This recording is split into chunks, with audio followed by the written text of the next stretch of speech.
In the heart of the mountains, hidden by mist and time, there was a village that no longer appeared on any map.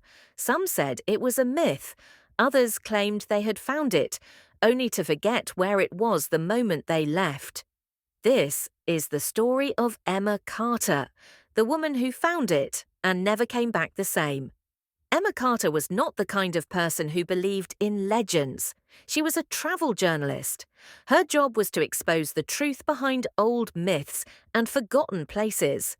So, when she first heard about Windermere, the village that erased itself, she didn't believe it. It was a rainy evening in a small mountain town. Emma had stopped at a creaky old diner for coffee when an elderly woman approached her. "You're looking for stories, aren't you?" the woman said, stirring her tea. Emma smiled politely. "Yes, I am. Know any good ones?"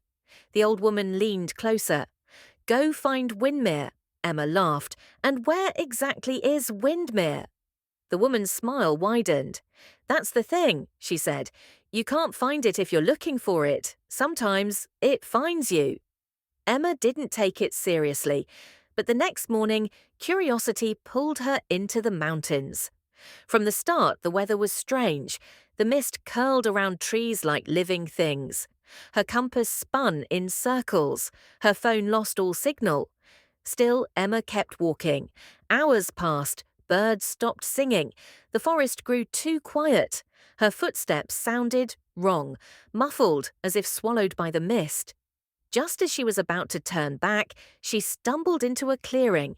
And there stood Windermere, small cottages covered in ivy, cobblestone streets, a fountain in the centre, its water still running clear.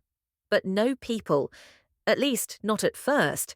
Then, shapes began to move between the buildings. People dressed in old-fashioned clothes, like something out of another time.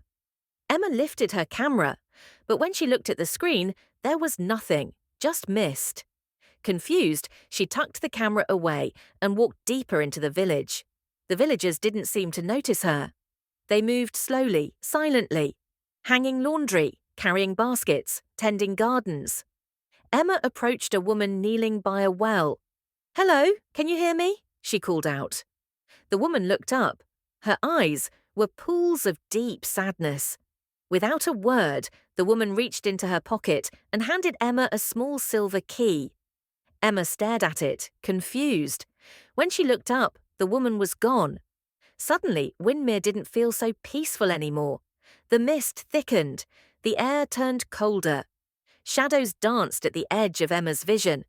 She decided to leave, but no matter which path she took, she always ended up back at the fountain. Panic rose in her chest. She shouted for help. No answer.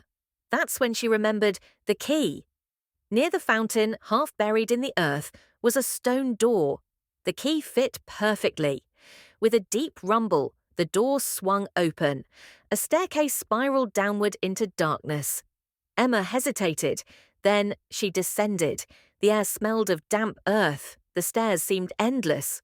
Finally, Emma reached a small underground chamber. In the center stood a mirror, not a normal mirror. It shimmered like a pool of liquid silver. Emma stepped closer. Her reflection stared back at her. But something was wrong. Her reflection smiled, even though she wasn't smiling. Suddenly, a voice filled the room. "Welcome, traveller. Choose." Emma froze. "Choose what?" she whispered. The voice laughed softly. "Stay, and your world will forget you. Leave, and you will forget us. Choose." Emma's heart pounded. The villagers, were they people who had chosen to stay? Was that why they looked so ghost-like? Part of her wanted to stay. Windermere was beautiful, safe, timeless. But deep down, she knew. She couldn't. "I have to go back," she said firmly. The mirror rippled.